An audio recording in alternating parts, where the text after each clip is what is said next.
Welcome to Seeing Green Solutions for Our Daily Lives, the podcast where we spotlight the brands, ideas, and people making it easier to live sustainably every day.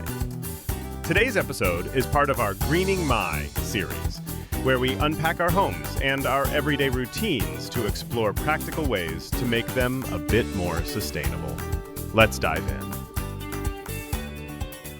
Welcome back to The Deep Dive. We are continuing our Greening My series, looking at how we can make sustainability more, actionable in our daily lives. Right. We've done the closet, the bathroom, the kitchen. And today we're tackling something a lot of us think about, trying to make everyday choices, like dinner, a bit more sustainable without adding, a ton of extra work. Exactly. Because you, the learner, you're often looking for ways to just cut down on that daily friction, right? The meal planning, the shopping. Yeah. It takes time. But you also want to make sure those convenient shortcuts aren't canceling out your efforts to be greener. And that specific balance is really why we're diving into Greening My meal kits today. It's such a fascinating area because these services, they're not just a niche thing anymore. No, definitely not.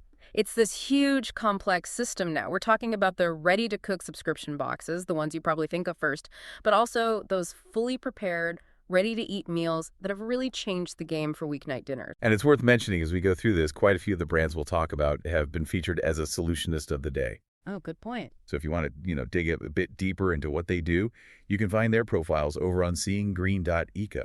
Great reminder. Okay, let's pause on that scale for a second because it really sets the stage. This isn't some small trend. Not at all. In the U.S. alone, the meal kit delivery market, it's valued around, $8.7 billion for 2024, something like that. $8.7 billion. Wow. Yeah, and to give you a sense of how many people are actually using these, some estimates say roughly 17% of American consumers have subscribed to one service or another at some point. So quite a significant chunk of the population has interacted with these. Absolutely. And it's easy to see why, right? The appeal is immediate. First, there's the convenience. It just wipes away that, oh my God, what's for dinner? Stress on a busy Tuesday night. We've all been there. Totally.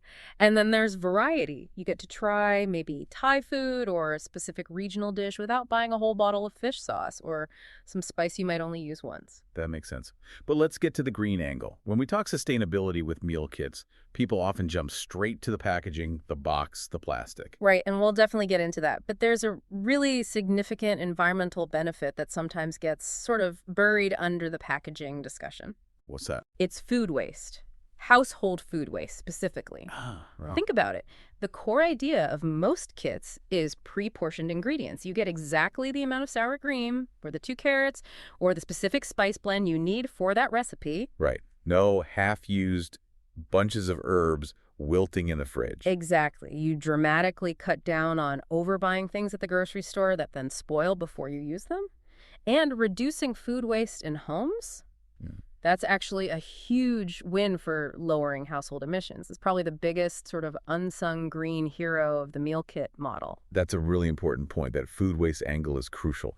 But we have to be realistic, right? There are definite trade-offs. Oh, absolutely. So our mission for this deep dive is really to hold both sides in balance. We want to acknowledge that big win on food waste and how kits can make plant-forward eating easier, but also dig into the valid critiques around the packaging volume and the whole logistics side of shipping cold food.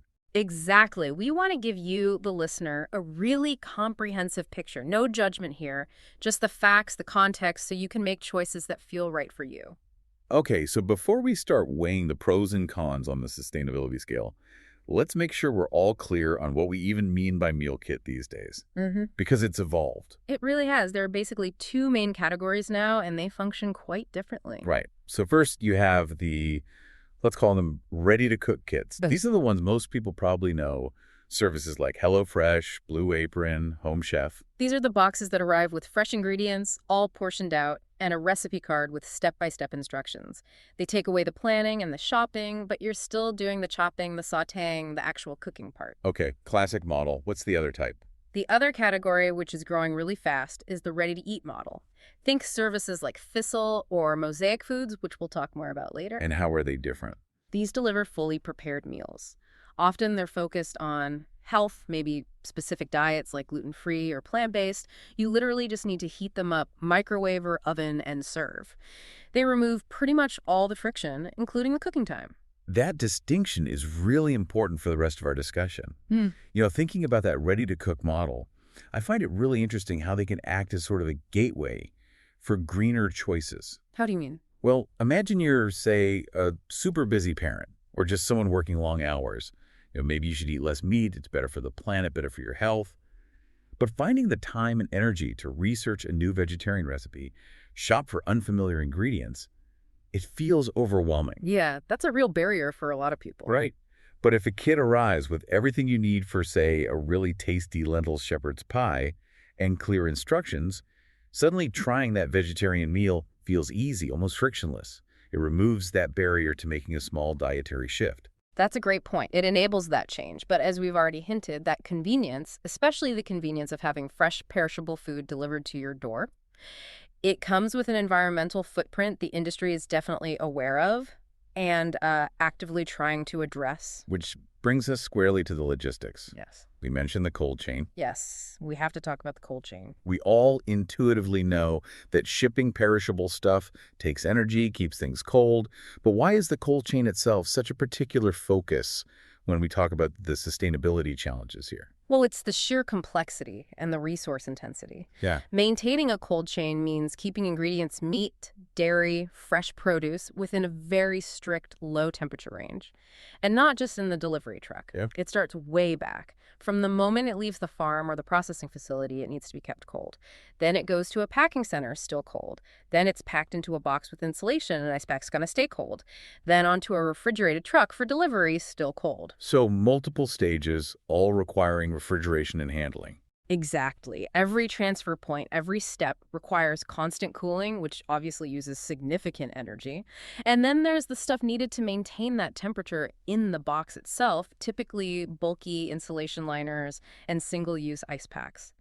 And managing the waste from those materials is a major headache. That really paints a picture of why it's not just about the delivery truck's emissions, it's the whole system. The whole system. And those materials, the insulation, the gel packs, they're often hard for consumers to recycle properly depending on where they live. Okay, that explanation makes it clear why the packaging and logistics are so intertwined and unavoidable for fresh food delivery. Okay, so if we try to synthesize all of that, where does it leave us? I think it leaves us here. Meal kits offer genuinely powerful tools to tackle two massive environmental issues: household food waste and shifting diets towards lower impact options like plant-based eating. Those are real, measurable benefits. Right. But the industry is acutely aware that the packaging footprint and the energy intensity of the cold chain logistics are significant hurdles. True, long-term sustainability for this sector really hinges on continued radical innovation in those specific areas: material science, reuse models, more efficient logistics. And different companies are tackling that challenge in different ways, which seems like the perfect transition to our brand spotlight segment. Exactly, because it's crucial to understand that sustainability commitments are absolutely not uniform across the board. Services really do fall along a spectrum. Some are focusing heavily on ingredient sourcing, others on operational efficiency, others are pioneering new logistics or packaging solutions. So we're going to walk through 6 major services covering both ready-to-cook and ready-to-eat models to give you a clearer picture of their specific approaches. Let's maybe start with the big, familiar, ready-to-cook players. How about HelloFresh? Okay, HelloFresh. They're one of the largest players globally, certainly huge in the US. Their core offering is weekly boxes, lots of menu variety, family-friendly, vegetarian, calorie smart, you name it. Scale and operational efficiency seem to be key for them. And their specific green claims. Well, they cite that food waste reduction benefit, claiming their pre-portioned kits can cut household food waste by up to 25% compared to traditional grocery shopping for the same meals. Okay, that's significant. And importantly, they focus on their own operational footprint. They state that their U.S. operations centers are powered by 100% renewable electricity. Given their scale, switching their facilities to renewables makes a real dent in their corporate carbon footprint. What about the packaging side for HelloFresh? They talk about focusing on using materials that are recyclable, sometimes compostable, and incorporating post-consumer recycled content where possible. There's also a stated commitment to continuously try and reduce the overall volume of plastic they use. And sourcing. They mention specific sourcing standards, too, like using certified sustainable seafood and aiming for higher animal welfare standards in their supply chain. So it's kind of a broad approach: efficiency, materials, sourcing. Okay, now let's contrast that with another pioneer in the U.S. market, Blue Apron, founded back in 2012, right? Right. That's right, one of the originals. Blue Apron has always seemed to position itself a bit more around the culinary experience, gourmet touches, seasonal menus, maybe slightly more adventurous recipes. They also have options now like Assemble and Bake for minimal prep, or Dish by Blue Apron, which are ready faster. So, similarly ready-to-cook model, but maybe a different emphasis. How does their sustainability story compare to HelloFresh? I'd say Blue Apron puts a stronger public emphasis on the quality and integrity of the specific ingredients. They're known for highlighting partnerships with specific suppliers, known for high standards, thinking named farms, or premium brands like Pat LaFrida for beef, or Vital Farms for eggs, which focus on pasture raising. So less focus on, say, powering their warehouses with renewables and more on ensuring the chicken or the eggs in your box meet a higher ethical or environmental standard. That seems to be the main narrative, yes. They definitely leverage the core benefit of portioning to reduce household food waste, just like HelloFresh. But their sustainability marketing often leads with responsible sourcing, seeking out suppliers with better animal welfare practices, sustainable seafood certifications, and things like that. It feels very ingredient-focused. And packaging for Blue Apron. They use recyclable cardboard boxes, like most services, and state they are exploring more recyclable or reusable materials for the inner packaging. But the primary green story they tell is rooted in the conscientious sourcing of what goes inside the box. Interesting contrast. One leans into operational scale and efficiency. The other leans into premium, ethically sourced ingredients. Okay, let's move to Home Chef. They're owned by Kroger, the supermarket giant, right? Yeah. And they offer both ready-to-cook and some pre-made heat-and-eat options. Correct. Home Chef is interesting because, perhaps due to that Kroger connection, they seem very focused on practical solutions and clear communication for the average consumer. Well, remember that food waste statistic. Home Chef claims the highest figure we've seen cited, that their customers waste 38% less food compared to grocery shopping. That's a big, clear message. 38%, yeah, that's striking. But beyond the customer side, they also talk about reducing their own operational waste. They mention recycling within their facilities, donating surplus food, and composting. And importantly, in 2024, they expanded their food rescue program nationally. What does that program do? It aims to redirect surplus food, perfectly good ingredients they couldn't use in kits for whatever reason, away from landfill and towards local nonprofits and food banks. It addresses food waste before it even gets packed into a consumer box. That's a great initiative. And you mentioned clear communication. What about the packaging confusion issue? This is where Home Chef really stands out, I think. They provide incredibly detailed recycling guidance for customers. It's not just a generic recycle this box. They have instructions on their website telling you exactly how to handle specific components. That kind of granular, practical guidance lowers the barrier for people to actually dispose of the packaging responsibly. It acknowledges the reality of varying local recycling systems and tries to empower the consumer within that system. Okay, very practical approach from Home Chef. Now let's shift gears completely. Let's talk about a service where the core product itself is the main sustainability feature, Purple Carrot. Right. Purple Carrot is fundamentally different because it is a 100% plant-based meal delivery service. They offer both ready-to-cook kits and also fully prepared meals, targeting vegans, vegetarians, or even just flexitarians looking to eat more plant-based meals. So their biggest environmental impact isn't really about packaging innovation or operational efficiency, necessarily. While they do address packaging, their core green advantage is baked right into the menu. By completely eliminating meat, dairy, and other animal products, they sidestep the enormous environmental footprint associated with animal agriculture, the high greenhouse gas emissions, the intensive land use, the significant water consumption. Do they quantify that impact? They do. Purple Carrot claims that their meals generate approximately 72% less carbon emissions compared to the average U.S. meal, which typically includes meat or dairy. 72% less carbon. That's a massive difference, just based on ingredients alone. It's huge, because it directly addresses what is arguably the single biggest environmental driver in our food system: the production of animal-based foods. So for someone whose primary environmental concern is the climate impact of their diet, Purple Carrot offers a very direct solution. And packaging. Do they ignore it because the food is so low impact? No, they definitely address it. They use things like recyclable Temper-Pack Climacell liners, which are a common alternative to plastic foam, and provide clear recycling and composting guidance for their materials. But undeniably, the star of their sustainability story is the 100% plant-based menu itself. Makes sense. Okay, now let's look at two services that seem to be putting a really strong focus on innovating the logistics and packaging side, particularly for ready-to-eat meals. Let's start with Thistle. Now, Thistle is a great example of tackling the operational challenges. They deliver ready-to-eat, plant-forward meals, though they do offer optional meat proteins.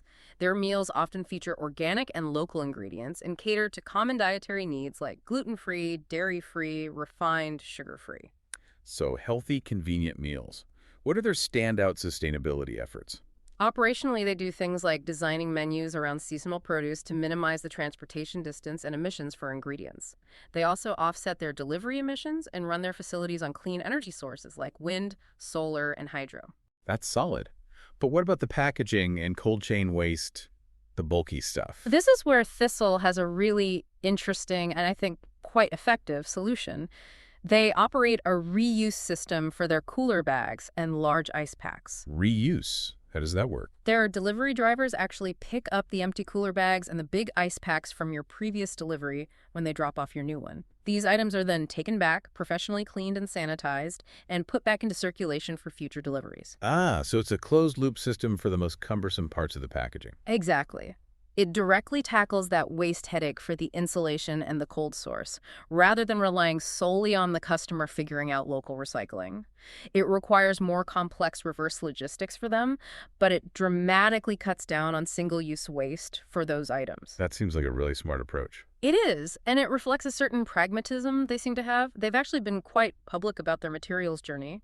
They mentioned testing some fiber-based packaging alternative, those eco options. The ones that sometimes have PFAS. Potentially. Or sometimes they just didn't perform well enough.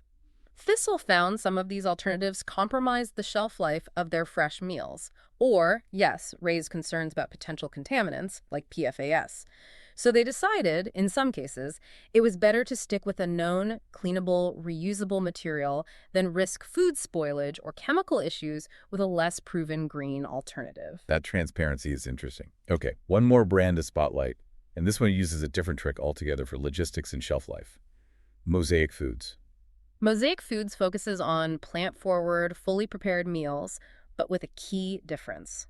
They are delivered frozen. Frozen. Okay, how does that change the sustainability picture? It tackles two major issues very effectively. First, consumer food waste. Because the meals are frozen, they have very long shelf life in your freezer. We're talking months. This practically eliminates the risk of you not getting around to eating it and having to throw it out, which can sometimes happen even with ready-to-eat fresh meals if your week gets crazy. Good point. Less pressure to eat it immediately. What's the second advantage of freezing? The packaging and cold source. Because the food is already frozen solid, they can use a different method to keep it cold during transit. Mosaic uses dry ice. Dry ice instead of gel packs? Yes, and dry ice has a huge advantage. It sublimates. It turns directly from a solid into carbon dioxide gas. So when you open the box, there's no messy gel pack to deal with, no plastic film containing the gel. The dry ice just disappears. It leaves virtually zero packaging waste from the cold source itself. That's clever, much cleaner. What about the rest of their packaging? They emphasize that all their packaging components, the outer box, the insulation liner, often made from recycled paper fibers, and the individual meal boxes or trays are designed to be 100% curbside recyclable or are made with post-consumer recycled fiber. So the whole package aims for easy, responsible disposal. Any other notable aspects for Mosaic? Yes, they are structured as a public benefit corporation, PBC. This is a legal structure that means their stated social and environmental mission, in their case, things like helping shift diets towards more sustainable plant-forward eating, is legally embedded into their corporate charter alongside financial goals. They also partner with organizations like City Harvest to donate meals. Okay, wow. Hearing about all these brands side by side, it really drives home your point about the spectrum of approaches. Absolutely. You've got the big players optimizing operations and sourcing HelloFresh, Blue Apron, Practical Consumer Guidance, and Waste Rescue, Home Chef. The fundamental ingredient advantage, Purple Carrot, closed-loop reuse systems, Thistle, and clever logistics using freezing and dry ice, Mosaic. It's clear the industry is trying to tackle this from many different angles, which brings us, I think, to synthesizing the key takeaways for you, the listener. Right. What does this all mean for your choices? The core trade-off we keep coming back to is pretty clear. You get a significant, almost guaranteed reduction in your household's food waste, which is a major environmental win. But the offset is the increase in packaging materials needed and the energy used for that cold chain delivery system. Exactly. And how different services balance that trade-off varies hugely. Some are doubling down on making the ingredients themselves lower impact, like purple carrot. Others are focusing intensely on minimizing or even eliminating the packaging waste through reuse or innovative materials like Thistle or Mosaic. So there isn't one single most sustainable kit necessarily. It depends on what aspect of sustainability matters most to you. Precisely. It's a spectrum. You have mainstream generalists making incremental improvements, and you have niche services built entirely around a specific green principle, whether that's plant-based eating or circular packaging. Okay, so knowing all this, what are some concrete, actionable tips for someone who uses meal kits or is thinking about it and wants to green their choice? We have 3 key things to consider. First, think about small swaps with big impact, especially regarding ingredients. If you use one of the big generalist services like HelloFresh or Blue Apron, just consciously try selecting more of their plant-based or vegetarian options each week. Maybe start with 1 meatless meal per order. Remember that 72% carbon reduction figure for plant-based meals. Even swapping 1 meal makes a difference. It's often the simplest path to lowering the impact of your kit. Good point. What's tip number 2? Take ownership of the packaging responsibility. Don't just toss everything in the recycling bin and hope for the best. Really look at the instructions your service provides. Like Home Chef's detailed guides. Exactly. Follow their steps for cleaning items, separating materials, disposing of things like ice pack gel correctly. Check your local recycling rules for specific plastic numbers. Or consciously choose a service like Thistle with its reusable bags, or Mosaic with its clean, dry ice and fully recyclable materials if packaging is your biggest concern. Okay, understand the packaging, follow instructions, or choose a service designed to minimize that burden. What's the third tip? Use your voice as a customer. How so? If you already subscribe to a service and generally like it, but you hate the amount of plastic film or you wish they offered more organic options, tell them. Send constructive feedback through their website or customer service. Does that actually make a difference? Absolutely. Customer feedback is tracked closely. When enough people ask for change, it strengthens the arguments of the internal sustainability teams who are already pushing for greener packaging, better sourcing, or new initiatives within the company. Your voice really does help them build the business case for improvement. Okay, so swap in more plant-based meals, handle packaging responsibly according to instructions or choose services that simplify it, and provide constructive feedback to your chosen service.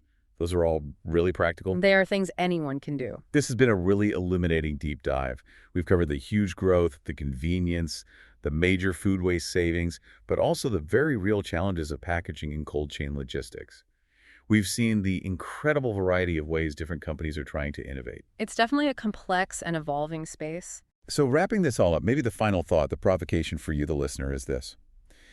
Given all these detailed efforts we've discussed, from sourcing ingredients differently, to powering warehouses with renewables, to redesigning packaging, to rescuing food, the really personal question becomes, in your specific life, with your schedule, your cooking habits, your local recycling options, are those tangible environmental benefits of drastically reduced food spoilage and the sheer ease of eating more plant-forward meals worth the environmental footprint that comes with the packaging and the cold delivery system? It's a calculation only you can make, weighing the different factors based on your own priorities and circumstances. There's no single right answer, but hopefully this deep dive gives you a much clearer framework for thinking it through. Thank you for joining us today as we explored how convenience and sustainability are finding ways, sometimes complex ways, to meet in the modern kitchen. This episode is for informational purposes only and does not constitute medical, legal, or professional advice. Always consult relevant experts when making changes to your home, health, or habits.